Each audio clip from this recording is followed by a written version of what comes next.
Pre-fill diapers and have them strategically placed in various parts of your home to avoid last-minute searches during changes. Prepare and freeze batches of baby-friendly meals to make feeding time more convenient. Coordinate sleep shifts with your partner to ensure both parents get sufficient rest during those early sleep-deprived days. Set up diaper changing stations in different areas of your home for quick access. Use white noise machines or apps to create a soothing environment for your baby's sleep. Invest in a comfortable baby carrier to keep your hands free while still providing closeness and comfort for your baby. Opt for nighttime diapers to minimize disruptions during your baby's sleep. Keep a portable changing mat in your diaper bag for on-the-go convenience.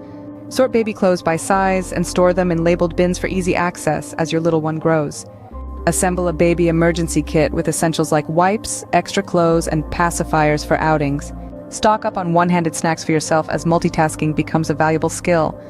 Use a shared digital calendar with your partner to keep track of feeding times, doctor appointments, and other important events.